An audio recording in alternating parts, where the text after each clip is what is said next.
বুখারী শরীফের এক বর্ণনায় রাসূল সাল্লাল্লাহু আলাইহি ওয়াসাল্লাম বলেন,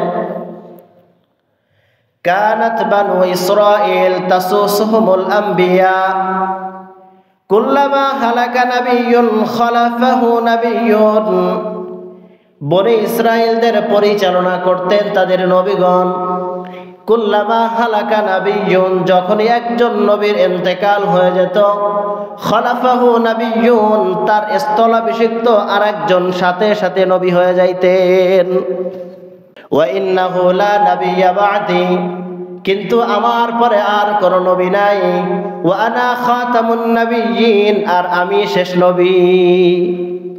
আমার পরে আর কোন নবী আসবে না, আমি শেষ নবী। সায়াকুনুল খুলাফা, তবে হ্যাঁ, আমার পরে যারা আসবে তারা খলিফা হবে, খলিফা। হযরত আবু বকর নবী না খলিফা?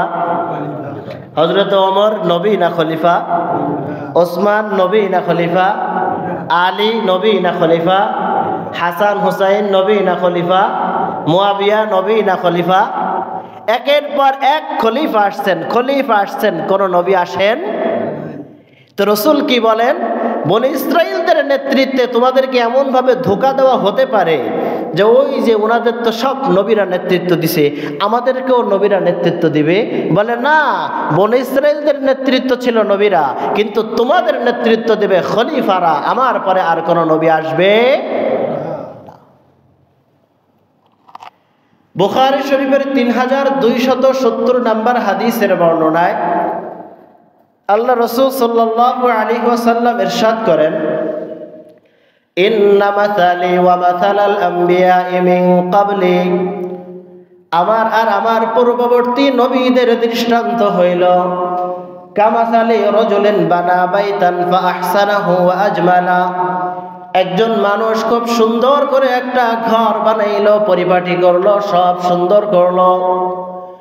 ইল্লা মাউজিআল লাবিনাতি মিন আওয়িয়া, কিন্তু ঘরের একটা কর্নারে একটা ইট মাত্র ফাঁকা রাখলো। ফাজআলান নাস ইয়াতুফুনা বিহি ওয়া ইয়াজাবুনা লাহু ওয়া ইয়াকুলুন, মানুষ ঘর চতুর্পাশে পরিদর্শন করে আর আশ্চর্য হয়ে শুধু বলতে থাকে, হাল্লা উজিআত লিহাদিহিল লাবিনা, এই ইটটা কেন লাগানো হইল না?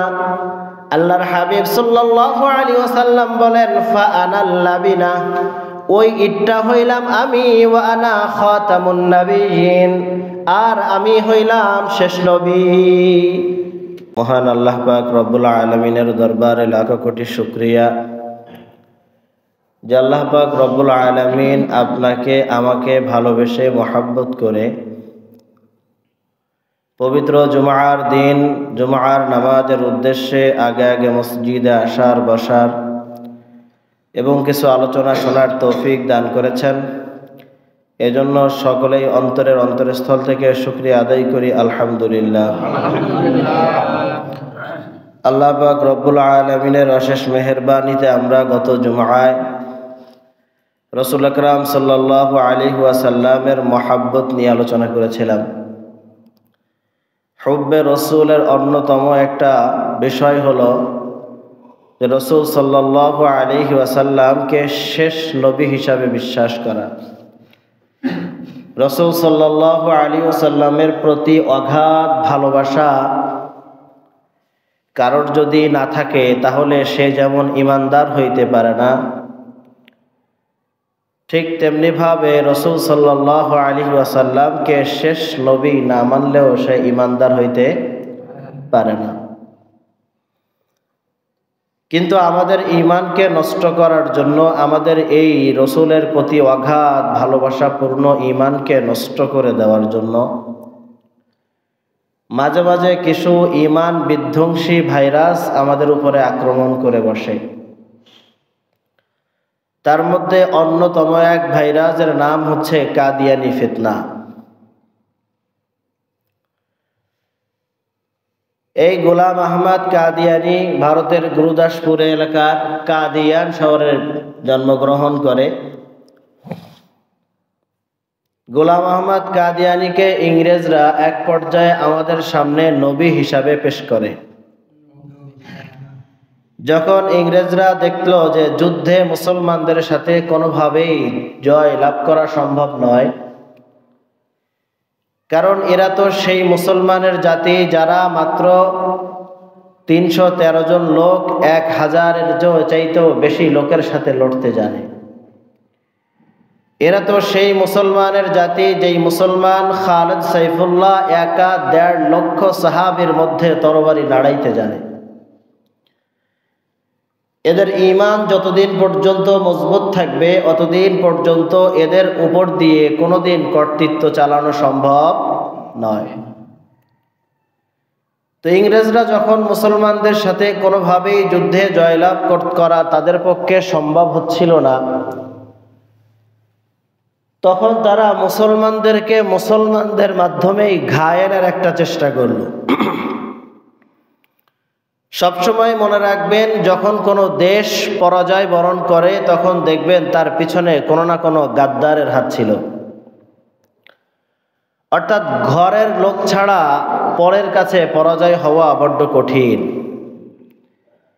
যতক্ষণ পর্যন্ত ঘরের লোককে শত্রু না বানানো যাবে ততক্ষণ পর্যন্ত তাকে কখনো হারানো যায় না।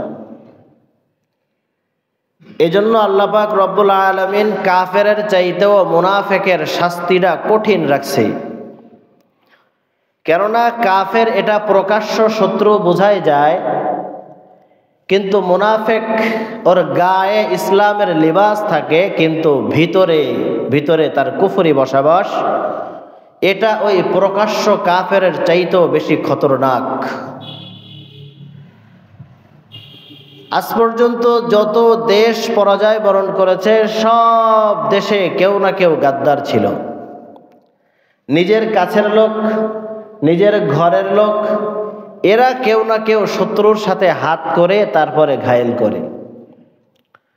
ইংরেজরা চিন্তা করলো যে শত্রু দিয়া ওদের ঘায়েল হবে না, বরং ওদের নিজেদেরকে দিয়া নিজেদেরকে ঘায়েল করতে হবে। শাহ ওলিউল্লাহ দেহলভী রহমতুল্লাহ আলাইহি যখন সারা ভারতবর্ষে ঘোষণা করলেন যে এখন প্রত্যেকটা মানুষের উপরে ইংরেজদের বিরুদ্ধে যুদ্ধ করা ফরজ, মুসলমানরা এই ফরজ বিধানকে কতটা ভালোবাসে, কতটা মহাব্বত করে, এমনকি এই ফরজ বিধান পালনের জন্য তারা জীবনও দিতে পারে, এটা ইংরেজরা খুব ভালোভাবে জানে।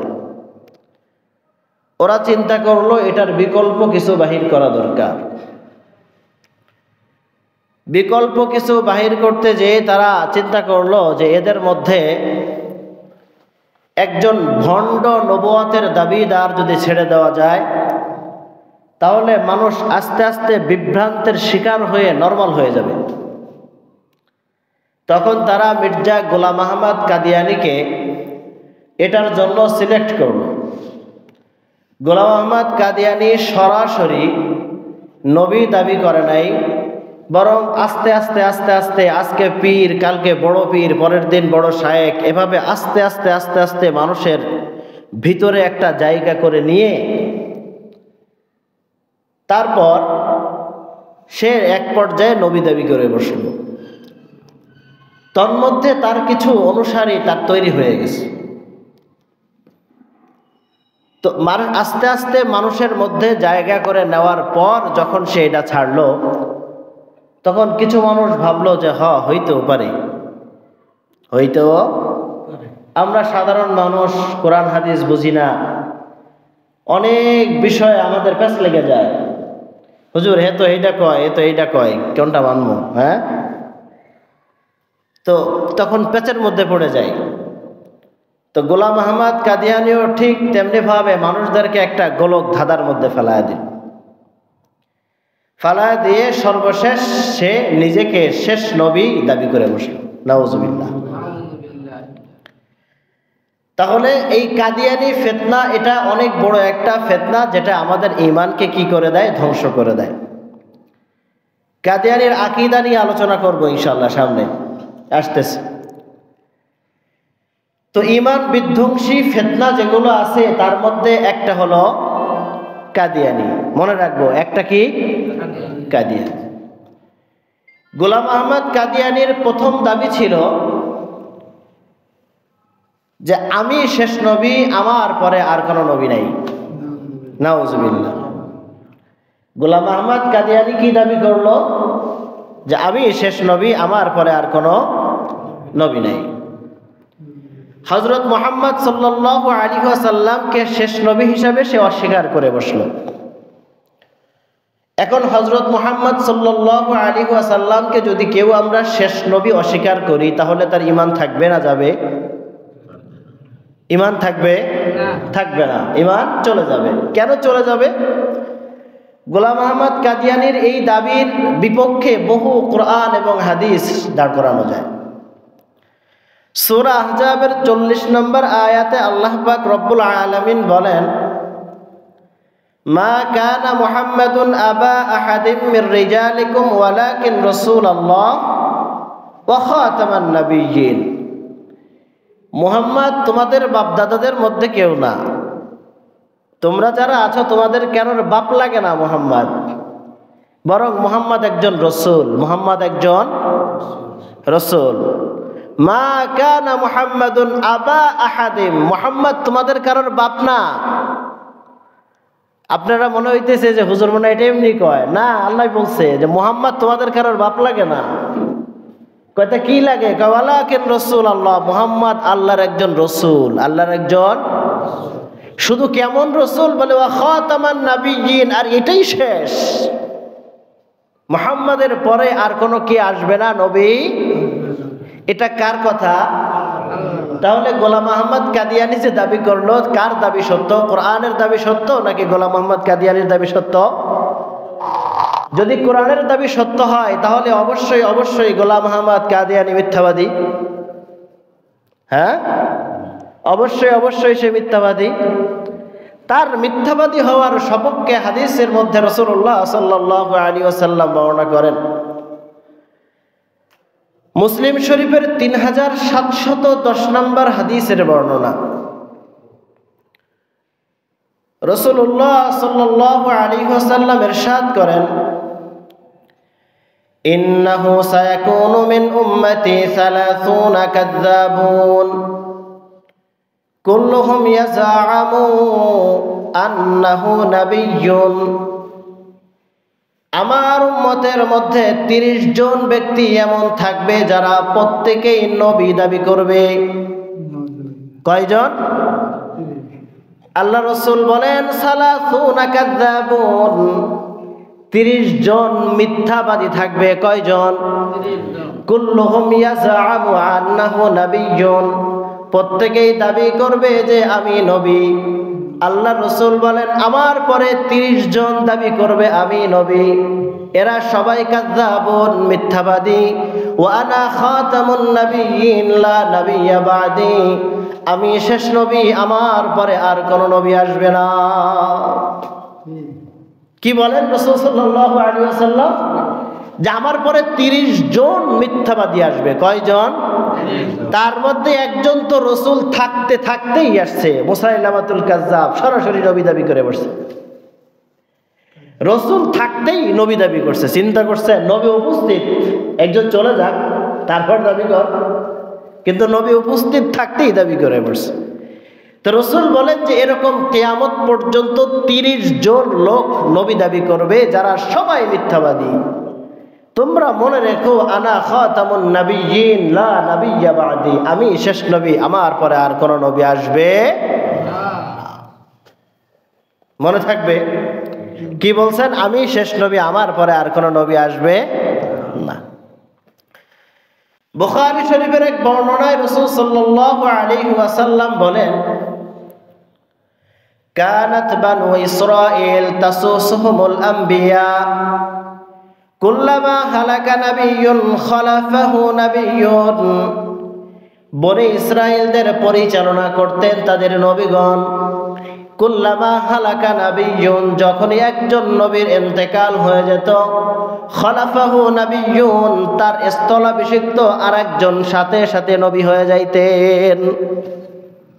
বনি ইসরাঈলদের তত্ত্বাবধানে কারা ছিল? সব নবী। মূসা আলাইহিস সালাতু ওয়াস সালামের সময়, ওনার পরবর্তীতে ওনার ভাই হারুন আলাইহিস সালাতু ওয়াস সালাম, ঠিক তারপরে উজাইর, তারপরে ইউসা, তারপরে এরকম শীষ আলাইহিস সালাতু ওয়াস সালাম, অনেকজন নবী, মোট 12 জন নবী ছিলেন ওই সময়। কয়জন? বনী ইসরাইলদের মধ্যে 12 জন নবী ছিলেন। তো আল্লাহ রাসূল বলেন যে বনী ইসরাইলদের পরিচালনা করতেন নবীগণ। যখনই একজন নবীর ইন্তেকাল হয়ে যেত তখনই আরেকজন নবী তার স্থলাভিষিক্ত হয়ে যেত। ওয়া ইন্নাহু লা নাবিয়্যা বা'দি, কিন্তু আমার পরে আর কোন নবী নাই। ওয়া আনা খাতামুন নাবিয়্যিন, আর আমি শেষ নবী। আমার পরে আর কোন নবী আসবে না, আমি শেষ নবী। সায়াকুনুল খুলাফা, তবে হ্যাঁ, আমার পরে যারা আসবে তারা খলিফা হবে, খলিফা। হযরত আবু বকর নবী না খলিফা? হযরত ওমর নবী না খলিফা? ওসমান নবী না খলিফা? আলী নবী না খলিফা? হাসান হুসাইন নবী না খলিফা? মুয়াবিয়া নবী না খলিফা? একের পর এক খলিফা আসছেন, খলিফা আসছেন, কোন নবী আসেন। তো রাসূল কি বলেন? বনী ইসরাইলদের নেতৃত্বে তোমাদেরকে এমন ভাবে ধোঁকা দেওয়া হতে পারে যে ওই যে ওনাদের তো সব নবীরা নেতৃত্ব দিছে, আমাদেরকেও নবীরা নেতৃত্ব দিবে। বলে না, বনী ইসরাইলদের নেতৃত্ব ছিল নবীরা, কিন্তু তোমাদের নেতৃত্ব দেবে খলিফারা, আমার পরে আর কোন নবী আসবে। বুখারী শরীফের 3270 নম্বর হাদিসের বর্ণনায় আল্লাহ রাসূল সাল্লাল্লাহু আলাইহি ওয়াসাল্লাম ইরশাদ করেন, ইন্না মাসালি ওয়া মাসালাল আমবিয়াই মিন ক্বাবলি, আমার আর আমার পূর্ববর্তী নবীদের দৃষ্টান্ত হইল কামাসালি রাজুলিন বানা বাইতান ফা আহসানাহু ওয়া আজমালা, একজন মানুষ খুব সুন্দর করে একটা ঘর বানাইলো, পরিপাটি করলো, সব সুন্দর করলো। ইল্লা মাউজিআল লাবিনাতি মিন আওয়িয়া, কিন্তু ঘরের একটা কর্নারে একটা ইট মাত্র ফাঁকা রাখলো। ফাজআলান নাস ইয়াতুফুনা বিহি ওয়া ইয়াজাবুনা লাহু ওয়া ইয়াকুলুন, মানুষ ঘর চতুর্পাশে পরিদর্শন করে আর আশ্চর্য হয়ে শুধু বলতে থাকে, হাল্লা উজিআত লিহাদিহিল লাবিনা, এই ইটটা কেন লাগানো হইল না? আল্লাহর হাবিব সাল্লাল্লাহু আলাইহি ওয়াসাল্লাম বলেন, ফা আনাল লাবিনা, ওই ইটটা হইলাম আমি। ওয়া আনা খাতামুন নাবিয়্যিন, আর আমি হইলাম শেষ নবী। কি বলেন? আমার আর আমার পূর্ববর্তী নবীদের দৃষ্টান্ত কেমন জানো? একজন ব্যক্তি একটা ঘর সুন্দর করে বানাইছে, এত সুন্দর ঘর করছে যেটা দেখার মতো, সবাই দেখতেও আসে, কিন্তু ওই ঘরের এক কর্নারে একটা ইট ফাঁকা রাখছে। বলেন তো এই ঘর কি সম্পূর্ণ নাকি অসম্পূর্ণ? একটা ইটের কারণে ঘরটা অসম্পূর্ণ। সবাই দেখে আর আশ্চর্য হয়ে বলে, ইটটা কেন লাগাইলো না রে, এই ইটটা তো লাগাইতো। আল্লাহ রাসূল বলেন, ফাআনাল লাবিনা, ওই ইটটা হইলাম আমি। অর্থাৎ ওই ঘরের ওই একটা ইটের মাধ্যমে যেমন ওই ঘরের সৌন্দর্যকে পরিপূর্ণ করা হয়, ঠিক তেমনি ভাবে আমার মাধ্যমে আল্লাহ পাক রব্বুল আলামিন ওই নবুয়তের পরিসমাপ্তি করে দেন। একটা ইট বাকি থাকলে অসম্পূর্ণ থাকে, ওই ইটটা আমি ছিলাম, অর্থাৎ আমি শেষ নবী ছিলাম। এইখানে আর ইট বসানোর কোনো জায়গা নাই। বোঝা গেল রাসূলের পরে নতুন করে নবী আসারও আর কোনো সুযোগ নাই, আর কোনো সুযোগ নাই। কিন্তু মানুষ আরো ধোঁকা দেয়। একটা হাদিসের মাধ্যমে মানুষ ধোঁকা দেয়, কিন্তু হাদিসের শেষ অংশটা বলে না। বুখারী শরীফের 4064 নম্বর হাদিস। এই হাদিসে রাসূল সাল্লাল্লাহু আলাইহি ওয়াসাল্লাম হযরত আলী রাদিয়াল্লাহু তাআলা আনহুকে বলেন, আলী শোনো, আনতা ওয়া মিন্নি, আমি আর তুমি বিমানসিলাতি হারুন মিন মূসা, মূসা আর হারুনের মতো। অর্থাৎ মূসার কাছে হারুন যেমন, আমার কাছেও তুমি তেমন। এই কথাটা বলে আমাদেরকে অনেকে ধোঁকা দেয় যে মূসার পরে যেমন হারুন নবী হয়েছিল, মুহাম্মাদের পরেও আলী নবী হওয়ার সুযোগ আছে। নাউজুবিল্লাহ। এতটুকু বলে, হাদিসের পরের অংশ আর বলে না। পরের অংশ কি? আল্লাহর রাসূল বলেন যে আনতা ওয়া মিন্নি বিমানজিলাতি হারুন মিন মূসা, মূসার কাছে হারুন যেমন, আলী তুমি আমার কাছেও তেমন। ওয়া ইন্নাহু লা নাবিয়্যা বা'দি, তবে এতটুকু মনে রেখো আমার পরে কিন্তু আর কোন নবী আসবে না, আর কোন নবী আসবে। যদি আসে, যদি কেউ আসতো, আল্লাহ রাসূল বলেন যে যদি কোনো নবী আসতো তাহলে কে আসতো? অনেকে জানি, বলেন তো কে আসতো? একজন সাহাবী আছেন যার ব্যাপারে রাসূল বলে গেছেন, লাউ কানা বা'দি নাবিয়্যান লাকানা উমর, আমার পরে যদি কেউ নবী হতো তাহলে সে হতো কে? কেননা ওমরকে মেজাজে ওহী বলা হয়। পবিত্র কুরআনুল কারীমের 10 জায়গারও বেশি ও হযরতে ওমর রাদিয়াল্লাহু তাআলা আনহুর মেজাজ অনুযায়ী আল্লাহ আয়াত নাজিল করছেন। বিশেষ করে বদর যুদ্ধে যখন কাফেররা মুসলিমদের হাতে গ্রেফতার হইল, গ্রেফতার হওয়ার পরে কাফেরদের সাথে বিচার কি হবে এটা নিয়ে বৈঠক বসলো। বৈঠকের মধ্যে প্রত্যেকের রায় দিল। হযরত ওমর রাদিয়াল্লাহু তাআলা আনহুর রায় ছিল এমন, তোমরা যে রায়গুলো দিছো এগুলো আমার পছন্দ হয় না। কেননা যারা ইসলামের শত্রু তাদের সাথে মুক্তিপণের কোনো আলাপ চলে না, তাদেরকে ছেড়ে দেওয়ার মতো কোনো ভালোবাসা চলে না। যাদের কারণে আল্লাহর নবী মক্কায় থাকতে পারে নাই, যাদের কারণে আল্লাহর নবী রাতে ঠিকমতো ঘুমাইতে পারে নাই, যাদের কারণে আল্লাহর নবী শিয়াবে আবু তালেবের মধ্যে 3 বছর পর্যন্ত বন্দী ছিল, যাদের কারণে কষ্টে কষ্টে আম্মাজান খাদিজাকে আমরা হারাইলাম, যাদের কারণে কষ্টে রাসূলের চাচা আবু তালেবকে আমরা হারাইলাম, যাদের কারণে রাসূল সাল্লাল্লাহু আলাইহি ওয়াসাল্লামের পিঠ ক্ষত বিক্ষত হইল, যাদের কারণে রাসূল সাল্লাল্লাহু আলাইহি ওয়াসাল্লামের পায়ের খরম রক্তের সাথে জমাট বেঁধে গেল, তাদের সাথে কোনো প্রীতের আলাপ চলবে না, বরং আলাপ হবে একটাই, যার আত্মীয় সেই কতল করবা। বন্দীদের মধ্যে কোনো কাফের যদি কারোর বাবা থাকে, সন্তান যদি মুসলমান হয় তাহলে ওই সন্তান বাবার কল্লা উড়া দিবা। বন্দীদের মধ্যে মামা যদি কাফের থাকে, ভাগ্নে যদি মুসলমান হয় ভাগ্নে মামার কল্লা উড়া দিবে। বন্দীদের মধ্যে চাচা যদি কাফের হয় আর ভাগ্নে যদি ভাতিজা যদি মুসলমান হয় তাহলে ভাতিজা চাচার কল্লা উড়া দিবে। এক কথা, যার সাথে যার রক্তের সম্পর্ক, ইসলামের পরীক্ষা আজকে হয়ে যাবে। ইসলামকে বেশি ভালোবাসো, মুহাম্মদকে বেশি ভালোবাসো, ঈমানকে বেশি ভালোবাসো, তাওহীদকে বেশি ভালোবাসো, নাকি তুমি তোমার রক্তের আত্মীয় চাচা মামা খালু যাদের কারণে দেশ ত্যাগ করেছো তাদেরকে বেশি ভালোবাসো? ওমরের কথা কোনো প্রীত চলবে না। কি চলবে না? সরাসরি যারটা সেই কতল করবা। বাপ রে সন্তান হত্যা করবে, সন্তান বাপকে হত্যা করবে, তাহলে বোঝা যাবে যে ঈমান কতটুকু মজবুত। কিন্তু সিদ্ধান্ত কি হলো? সর্বসম্মতিক্রমে সিদ্ধান্ত হলো যে না, এদেরকে এবারের মতো মাফ করা হবে মুক্তিপণের শর্তে। প্রত্যেকে মুক্তিপণ দিবে, যে মুক্তিপণ দিতে পারবে তাকে ছেড়ে দেওয়া হবে, আর যে মুক্তিপণ দিতে পারবে না সে আমাদের সন্তানদেরকে পড়ালেখা শেখাবে। যতদিন পর্যন্ত কোর্স করে দেওয়া হয়েছে এই কোর্স শেষ না হবে এতদিন পর্যন্ত সে এই কাজ করতে থাকবে, এটাই তার মুক্তিপণ। আল্লাহ পাক রব্বুল আলামিন পরবর্তীতে সাথে সাথে আয়াত নাজিল করে দিয়েছেন যে আজকে যদি তোমরা তোমাদের সিদ্ধান্ত মশওয়ারার মাধ্যমে না করতা তাহলে ওমরের সিদ্ধান্ত আর আমি আল্লাহর সিদ্ধান্ত ছিল এক। এজন্য ওমরকে মেজাজে ওহী বলা হয়। ওমর যখন যেটা বলছে আয়াত নাজিল হয়ে গেছে।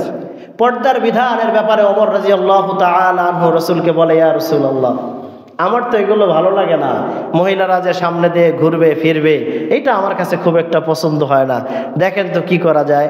আল্লাহ রাসূল বলেন, আল্লাহর কোনো বিধান না আসলে আমরা কি করব? সকালে ওমর বলছে, বিকালে আয়াত নাজিল হয়ে গেছে। এজন্য ওমরকে মেজাজে ওহী বলা হয়। তাই আল্লাহ রাসূল বলেন যে আমার পরে যদি কোনো নবী হতো, লাউ কানা বা'দি নাবিয়্যান, আমার পরে যদি কেউ নবী হতো, লাকানা ওমর, তাহলে সে হতো কে? কিন্তু ওমর নবী হইছে না। 1400 বছর পরে যা গোলাম আহমদ কাদিয়ানী নবী হয়ে গেছে। কি হয়ে গেছে? গোলাম আহমদ কাদিয়ানী কি হয়ে গেছে? নবী হয়ে গেছে। রাসূল সাল্লাল্লাহু আলাইহি ওয়াসাল্লাম মুসলিম শরীফের 1227 নম্বর হাদিসের বর্ণনায় বলেন যে আমাকে বিশেষভাবে কিছু গুণ দেওয়া হয়েছে অন্যান্য নবীদের চাইতেও, 6টা গুণ। তার মধ্যে 1 নম্বর হলো জাওয়ামিউল কালিম, অল্প কথায় অনেক কিছু বোঝানোর মতো যোগ্যতা আল্লাহ আমাকে দিয়ে দিয়েছেন। 2 নম্বর হলো অনেক দূর থেকেও শত্রুকে প্রভাবান্বিত করার মতো ক্ষমতাও আল্লাহ আমাকে কি করেছেন, দিয়ে দিয়েছেন। 3 নম্বর যুদ্ধে জয় হওয়া যেই গনিমতগুলো, এগুলো আল্লাহ আমাদের জন্য কি করে দিয়েছেন, হালাল করে দিয়েছেন। 4 নম্বর জুইলাতিল আরদ জুইলাত লিয়াল আরদু তুহুরান মাসজিদান, আমার জন্য পুরা পৃথিবীর জমিনকে পবিত্র এবং মসজিদ হিসেবে ঘোষণা দিয়ে দিছে। অন্যান্য নবীদের সময় নামাজ আদায় করতে হইতো নির্ধারিত স্থানে, আমাদের নবীর বৈশিষ্ট্য হলো আজান যেখানেই হয়েছে, যেখানে ওয়াক্ত হয় সেখানেই তুমি কি করো, এটা আমাদের বৈশিষ্ট্য। আর কি ওয়া উরসিলতু ইলাল খালকি কাফা, অন্যান্য নবীরা শুধু তাদের উম্মতের নবী ছিল, আর আমাকে আল্লাহ পাক রব্বুল আলামিন তামাম দুনিয়ার সমস্ত মাখলুকের জন্য নবী বানিয়ে পাঠিয়েছেন। 6 নাম্বার ওয়া খুতিমা বিয়ান নাবিয়্যুন, আমার মাধ্যমেই আল্লাহ পাক রব্বুল আলামিন নবুয়তের দরজাকে বন্ধ করে দিয়েছেন। তাহলে শেষ নবী কে? হযরতে মুহাম্মদ সাল্লাল্লাহু আলাইহি ওয়াসাল্লাম। কোরআনের আয়াত এবং এতগুলো হাদিস দ্বারা প্রমাণিত হলো যে রাসূল সাল্লাল্লাহু আলাইহি ওয়াসাল্লাম শেষ নবী। শেষ নবীর পরে যারা নবী দাবি করবে তাদেরকে রাসূল দাজ্জাল বলেছেন। দাজ্জাল কি বলেছেন? এরা দাজ্জাল। রাসূলুল্লাহ সাল্লাল্লাহু আলাইহি ওয়াসাল্লাম বলেন লা তাকুমুস সাআতু হাত্তা ইউবাআসা কাযযাবুনা দাজ্জালুন, যতদিন পর্যন্ত দাজ্জাল মিথ্যাবাদীরা আবির্ভূত না হবে অতদিন পর্যন্ত কিয়ামত সংগঠিত হবে না। ওয়া আনা খাতামুন নাবিয়্যিন লা নাবিয়্যা বা'কুল্লুহুম ইয়াজআমু আন্নাহু নাবিয়্যুন, এই দাজ্জালগুলা প্রত্যেকেই দাবি করবে যে আমরা নবী। ওয়া আনা খাতামুন নাবিয়্যিন লা নাবিয়্যা বা'দি, আমি শেষ নবী, আমার পরে আর কোনো নবী নাই। তাহলে যারা নবী দাবি করবে তাদেরকে রাসূল কি বলেছেন? যে এরা এক একটা সমাজের এক একটা দাজ্জাল হয়ে যাবে। এই দাজ্জাল থেকে সাবধান। এই দাজ্জালের মধ্যে সবচেয়ে বড় দাজ্জাল হলো গোলাম আহমদ কাদিয়ানী। মির্জা গোলাম আহমদ কাদিয়ানী নিজেকে নবী দাবি করেছে, শুধু এতটুকুতেই ক্ষান্ত নয়, বরং আল্লাহ তাআলার ব্যাপারেও তার কিছু কুফরি আকীদা আছে।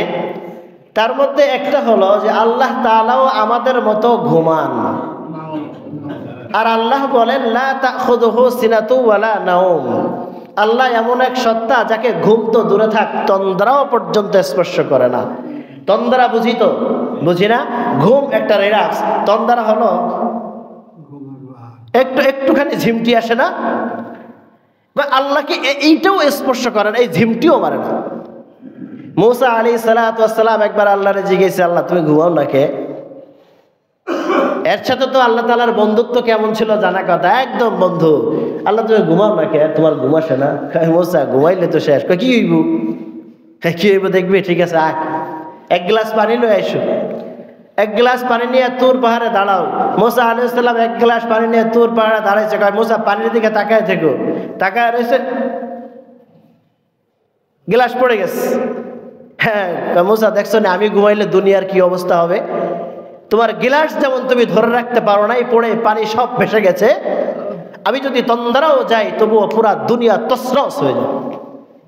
তো আল্লাহ ঘুমানি না। গোলাম আহমদ কাদিয়ানীর বিশ্বাস হলো আল্লাহ তাআলা কি করেন? গোলাম আহমদ কাদিয়ানীর বিশ্বাস হলো আল্লাহরও স্ত্রী আছে। কি আছে? অথচ আল্লাহ তাআলা বলেন লাম ইয়ালিদ ওয়া লাম ইউলাদ, আমার পোলাপান নাই, আমি কারোর থেকে আসি নাই, কেউ আমার থেকে যায় না, তা বউ দিয়ে কি করবো? চিন্তা করেছেন তার আকীদা? গোলাম আহমদ কাদিয়ানীর একটা লিখিত কিতাব আছে, কিতাবুল মুবিন। কি কিতাব? গোলাম আহমদ কাদিয়ানীর ঘোষণা হলো যে আল্লাহর কোরআনের চাইতেও কিতাবুল মুবিন শ্রেষ্ঠ। নাউজুবিল্লাহ। আল্লাহর কোরআনের চাইতেও কিতাবুল মুবিন কি শ্রেষ্ঠ। গোলাম আহমদ কাদিয়ানীর আরেকটা আকীদা হইল আল্লাহ তাআলা কোরআনুল কারীম নাজিল করেছেন, এটা আমার উপরেই নাজিল করেছেন, এবং কোরআনুল কারীমের মধ্যে শুধু আল্লাহর কথাই লিপিবদ্ধ তা নয়, আমি গোলাম মোহাম্মদ কাদিয়ানীর কথাও আল্লাহ লিখে দিয়েছেন। এই সমস্ত ইমানদারদেরকে কি নবী মানা যায়? এমন ইমানদারদেরকে নবী মানা যায়? গোলাম মোহাম্মদ কাদিয়ানীর বিশ্বাস ইংরেজদের বানানো জিনিস তো, প্রোডাক্ট না, সব ইংরেজদের পক্ষে, যে ইংরেজ ভারতবর্ষের জন্য আল্লাহর রহমত স্বরূপ, আর ইংরেজি ভাষা হলো আল্লাহ তাআলার ভাষা। অথচ আল্লাহর ভাষা কি? আল্লাহ রাসূল বলেন যে লিসানি আরাবিয়্যুন লিসানুল্লাহি আরাবিয়্যুন ওয়া লিসানুল জান্নাহ আরাবিয়্যুন। আমার ভাষা কি? আল্লাহর ভাষা কি? লিসানুল কোরআন, কোরআনের ভাষা কি? জান্নাতের ভাষা কি? আল্লাহ রাসূল বলেন সবার ভাষা আরবি। গোলাম মোহাম্মদ বলেন আল্লাহ ইংরেজিতে কথা বলেন। ভাষা আসতে পারে, ভাষার কোনো দোষ নাই, কিন্তু আল্লাহর ভাষা তো আরবি।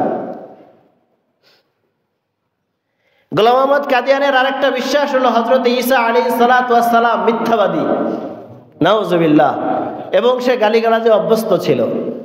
এরকম অনেক নবী সম্পর্কে সে বাজে মন্তব্য করেছে। নিজের ব্যাপারে তার মন্তব্য হলো যে কোনো ব্যক্তি যদি চেষ্টা করে তাহলে সে উন্নত শিখরে পৌঁছাইতে পারে, ঠিক তেমনি ভাবে আমি গোলাম মোহাম্মদ চেষ্টার মাধ্যমে হযরতে মুহাম্মদ মুস্তাফা সাল্লাল্লাহু আলাইহি ওয়াসাল্লামের চাইতেও শ্রেষ্ঠ স্থানে পৌঁছে গিয়েছি। আর এইটার অনুসারী অনেক লোকই আছে যারা এগুলোকে বিশ্বাস করে, এবং তাকেও শেষ নবী হিসাবে মেনে নিয়েছে। এই ফিতনার কারণে বিশ্বের অনেক রাষ্ট্র থেকে এই কাদিয়ানীদেরকে রাষ্ট্রীয়ভাবেই অমুসলিম ঘোষণা করা হয়েছে। এত ঈমান আনা সত্ত্বেও, এত কিছু, এই যে ঈমানগুলো তাদের দেখলেন, এইগুলো বিশ্বাস করার পরে কি আর কেউ মুসলিম থাকতে পারে? কিন্তু এখনো পর্যন্ত বাংলাদেশের বুকে তারা মুসলমান হিসাবে বসবাস করছে, এবং তাদের নাম দিয়েছে আহমদিয়া মুসলিম জামাত। আহমদিয়া মুসলিম জামাত। এখনো পর্যন্ত বাংলাদেশে তাদেরকে অমুসলিম ঘোষণা করা হয় নাই। এই জন্য আমাদের দরকার যে এই কাদিয়ানীদেরকে রাষ্ট্রীয়ভাবে অমুসলিম ঘোষণা করা হোক, কেননা এটা একটা ফিতনা, এটা একটা ভণ্ড এবং মিথ্যা নবীর দাবিদার। আল্লাহ রসুলের পরে আর কোনো নবী আসবেই না। একটা মজার কাহিনী শুনবেন। নবীদের নিয়ম হলো যেই নবী যেখানেই মারা যান ওই নবীকে সেখানেই কি করতে হয়? দাফন করতে হয়। আমাদের নবী হযরতে মুহাম্মদ সাল্লাল্লাহু আলাইহি ওয়াসাল্লাম আয়েশা রাদিয়াল্লাহু তাআলা আনহার হুজরায় ইন্তেকাল করেছেন, ওখানেই তার দাফন। তো ঘটনাক্রমে কাদিয়ানী মারা গেছে বাথরুমে। কোথায় দাফন? কোথায় হওয়া দরকার? আর আপনার আমার কি মনে হয় যে আল্লাহ তাআলা কোন নবীকে বাথরুমে রাখবেন? এটা মনে হয়? একবার শাহ আতাউল্লাহ বুখারীর সাথে গোলাম মোহাম্মদ কাদিয়ানীর বহস হয়, কথা কাটাকাটি চলতেছে, কিভাবে তুমি নবী হইলা। তো এক পর্যায়ে গোলাম মোহাম্মদ কাদিয়ানী বলতেছে, শোনো, শেষ নবীর নাম হবে আহমদ, আমার নামও আহমদ। আমার আব্বা আম্মা আমাকে মোহাব্বত করে গোলাম বলে ডাকতো, এই জন্য আমার নাম হয়েছে গোলাম আহমদ, কিন্তু আসলেই আমি কি? আহমদ। আমি কি? তা আমার আব্বা আম্মার আদর করা ওই গোলামটাকে আমি কেটে দিলাম, এখন আমি আহমদ, আমি শেষ নবী। আতাউল্লাহ শাহ বুখারী রহমতুল্লাহ আলাইহি অত্যন্ত চতুর লোক ছিলেন। উনি বলে, তাহলে আমারটা একটু শোনো, খালি তোমারটা শুনলে হবে? আমারও তো একটা ঘটনা আছে। কয় কি? কয় আমার নাম ছিল আল্লাহ। কি নাম ছিল? আমার আব্বা আম্মা আমারে আদর করে আতা ডাকতো। কি ডাকতো? ওইখান থেকে হয়ে গেছি আতাউল্লাহ। কি হয়েছি? তা আমিও আমার আব্বা আম্মার রাখা আতা কেটে দিলাম, দিয়ে এখন আমি হয়ে গেলাম আল্লাহ। আমি আল্লাহ বলতেছি, তোর মতো শয়তানরে আমি নবুয়তি দেই নাই। তোর মতো শয়তানরে আমি কি দেই নাই? নবুয়ত দেই নাই। তাহলে কত বড় শয়তান, চিন্তা করছেন? গোলাম কাইটা আহমদ হয়, উনিও আতা কাইটা কিছুক্ষণের জন্য। এটা কিন্তু ঈমানের প্রশ্ন, কিছুক্ষণের জন্য কয় তোরটা যেহেতু হইলো তা আমারটা হোক। এই বিশ্বাসী যারা আছে, এই গোলাম মোহাম্মদ কাদিয়ানীর অনুসারী যারা আছে, যারা এই বিশ্বাস স্থাপন করবে, এরা প্রত্যেকেই কাফের। গোলাম মোহাম্মদ কাদিয়ানীও কাফের। এজন্য আমাদের প্রত্যেকের চাওয়া পাওয়া যেহেতু বিভিন্ন রাষ্ট্র থেকে তাদেরকে রাষ্ট্রীয়ভাবে অমুসলিম ঘোষণা করা হয়েছে, আমাদের রাষ্ট্র থেকেও তাদেরকে কি করা হোক, রাষ্ট্রীয়ভাবে অমুসলিম ঘোষণা করা হোক। এবং বিশেষ করে তাদের প্রোডাক্টগুলো আমাদের বয়কট করা দরকার। যেমন প্রাণ কোম্পানি, এটা কাদিয়ানীদের, আরিফেল কোম্পানি, এটা কাদিয়ানীদের।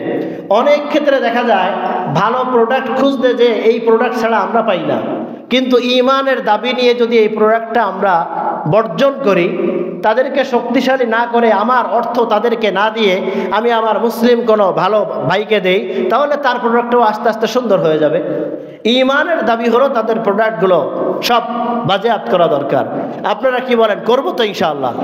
এবং আমাদের প্রত্যেকের আশা কি, রাষ্ট্রীয়ভাবে কাদিয়ানীদেরকে কি হোক, সংসদে একটা আইন আমরা চাই যে নবীর পরে আর কোনো কি নাই, নবী নাই, নবীর পরে আর কোনো কি হবে না, থাকবে না, নবী আসবেই তো না, নবী আসবে আর তো নবী আসবেই না, তাহলে থাকবে কেমনে? রাষ্ট্রীয়ভাবে ঘোষণা করা দরকার। তো বিশ্বের অনেক রাষ্ট্রে ঘোষণা করেছে।